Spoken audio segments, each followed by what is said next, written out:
ሰላም ለእናንተ ይሁን። እንደምናችሁ ውድ ቤተሰቦቼ፣ እግዚአብሔር የተመሰገነ ይሁን። እንግዲህ የጀመርነውን ይህ መንፈሳዊ ውጊያ ከጋሽ ዶክተር መለሰ ወጉ መጽሐፍ የጀመርነውን እንቀጥላለን ዛሬ ማለት ነው። እሺ ጸልየን እንጀምራለን። እግዚአብሔር አባታችን ሆይ በናዝሬቱ በጌታ በኢየሱስ ክርስቶስ ስም እዚህ ስላደረስከን እናመሰግንሃለን። መንፈስ ቅዱስ ሆይ በኢየሱስ ክርስቶስ ስም አስተምረን። ቀሪውን ሰዓት ጊዜ ሁሉ ለአንተ ሰጠን። በወደድከው ባከበርከው በልጅ በኢየሱስ ክርስቶስ ስም። እሺ እግዚአብሔር የተመሰገነ ይሁን። እንግዲህ ዛሬ ክፉ ወይም ሰይጣን የሰውን አእምሮ ለመበረዝ ምን ያህል ይችላል የሚለውን ነው የምናየው። ሰይጣን ወደ ሰው አእምሮ በመቅረብ አስተሳሰቡን ለመበረዝ ከፍተኛ ኃይል፣ ከፍተኛ ቴክኒክ ሲጠቀም አይተናል፣ ደግሞ እያየንም ነው። ወደ እያንዳንዱ ሰው አእምሮ ለመቅረብ ፈጣን የሆነ ችሎታ፣ የእያንዳንዱን ሰው ብርታትና ድካም የታወቀ እንደሆነ ስለታየ ያንን አይነት ሲስተሞች ክፉ ሲጠቀም እናያለን። በተለይ የመከላከል አቅሙ የተዳከመበትን ሰው፣ እንዲሁ ለጥቃት የተጋለጠውን ሰው ለይቶ ሊያጠቃ በቀላሉ ሲያጠቃ እናያለን። ክፉ ማለት ነው። ለምሳሌ ሐሳቡ፣ ግምቱ፣ ውስጣዊ ዓላማው እንዲሁም ምን ለማድረግ እንዳሰበ እንዳቀደ አንድ ሰው ማለት ነው። ሐሳቡ፣ ግምቱ፣ ውስጣዊ ዓላማው እንዲሁም ምን ለማድረግ እንዳሰበ እንዳቀደ ምኞቱንና ፍላጎቱን ለማየት ብዙዎቻችንም እንኳን አይቸግረንም።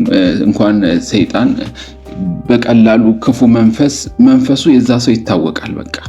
ምክንያቱም ሐሳቡን፣ ግምቱንም፣ ውስጣዊ ዓላማውንም ምን ለማድረግ እንዳሰበ እንዳቀደ ምኞቱንም ፍላጎቱንም የአንድ ሰው በቀላሉ ማወቅ ይቻላል። በተለይ ደግሞ ያ ሰው በግዴለሽነት በግል ፍቃዱ ለሰይጣን እድል ከሰጠው በጎ የሆነው ሐሳቡን ከውስጡ አስወጥቶ ክፉ የሆነውን የክፉ ሐሳብ በዛ ሰው ውስጥ ተግባራዊ ይሆንና ያ ሰው ይሰጠንያል ማለት ነው። እንግዲህ በግዴለሽነት ሰው ግዴለሽ ከሆነ በጣም የተጋለጠ ነው። ለግዴለሽ ሰዎች ጠላት በቀላሉ ሲጠቀምባቸው እናያለን። ሰው ራሱን እንደውም ግዴለሽነት የምትለው ቃል በጣም ጥሩ ምሳሌ ከዚህ በፊት ድሮ ላይ ነው የሰማሁት። አንድ ስብከት ላይ አንድ ክርስቲያን ማለት እንቁላል ነጋዴ ነው ይባላል እና ያ እንቁላል ነጋዴ እንደፈለገ እየዘለለ እየፈነጨ ወደዛም ወደዚህም እየተንቀሳቀሰ ሄድን በጥንቃቄ እንደሚሄደው የአንድ ሰው ክርስቲያን በእንደዚህ አይነት ህይወት ውስጥ ካልኖረ በቀላሉ እንቁላሎቹ ሲባክኑ ይታያል ማለት ነው። ሰው ራሱን ከሚያውቀው የበለጠ የክፉ ዓለም፣ ይሄ ሰይጣኑ ዓለም፣ የዓለም አሰራር የዛን ሰው ሪትም ልበለው እንደ ሙዚቃ የዛ ሰው እንቅስቃሴ ይታወቃል። ብዙ ጊዜ ደግሞ ስህተቱን ረስቶ ወደፊት መቀጠል ይፈልጋል። አንድ ሰው ያለፈው ስህተቱን መርሳት የለበትም። ሰው ያለፈው ውድቀቱን ማስታወስ አለበት። እንደዛ ካልሆነ ግን የሰውን ስህተት ተጠቅሞ ነው ደካማ ጎን፣ የዛ ሰው ደካማ ጎን ከታወቀ በዛ ደካማ ጎን ነው የሚያጠቃው ጠላት። እያንዳንዷ የሰው ድካምና ውድቀት ማለት ነው ተመዝግባ ትቀመጣለች። በተለይ ደግሞ አካሄዳችንን ባጠኑ በአጋንንት የተያዙ ሰዎች ላይ ማለት ነው። እነዚህ ሰዎች ምንድነው የሚያደርጉት? ድካምና ውድቀታችንን ያቋታል። የቱ ጋ ነው ድካማችን፣ የቱ ጋ ነው ውድቀታችንን፣ እሷን ያጠኗትና በዛ ይጠቀማል ሰይጣን ማለት ነው። ቀጥሎ ደግሞ አንድ ርዕስ እናያለን። በምን የሚል መሰላችሁ? ለሰው ሐሳብ የሚቀርብበት ብልሃት ሰይጣን የሚያጠቀምበት፣ ክፉ የሚጠቀምበት ሰው ሐሳቡ እንዴት ነው በቀላሉ በምን አይነት ብልሃት ነው ሊያዝ የሚችለው የሚለውን እናያለን ማለት ነው። እንግዲህ እግዚአብሔር ለሰው የሚሰጠው ወይም የሚያቀርበው ሐሳብ ይለያል። በጣም የተለየ ነው የእግዚአብሔር ሐሳብ ማለት ነው። ግን ልዩ የሚያደርገው ነገር የሐሳቡ ፍሬ ወይም ውጤት በቅርቡ የማይታይ በመሆኑ ነው። አንድ ዘር ልክ እንደ ዘር በሉት የእግዚአብሔር ቃል፣ የእግዚአብሔር ሐሳብ ዘሩ ፍሬ አፍርቶ እስኪበላ ድረስ፣ ፍሬው በግልጽ እስኪታይ ድረስ በጣም ጊዜ ሊወስድ ይችላል። ኦን ቶፕ ኦፍ ዛት ደግሞ አንድ የሚገርማችሁ ነገር በዛ በተጨማሪ ላይ ደግሞ ምን መሰላችሁ? ይህ የእግዚአብሔር ሐሳብ ጊዜያዊ የሆኑ የሥጋ ምቾቶች የማይሰጥ መሆኑ ነው። በጣም ኮምፎርታብል አይደለም የእግዚአብሔር ሐሳብ። አሁን ሰው መሄድ የሚፈልገው በቀኝ ከሆነ በግራ ሊሆን ይችላል።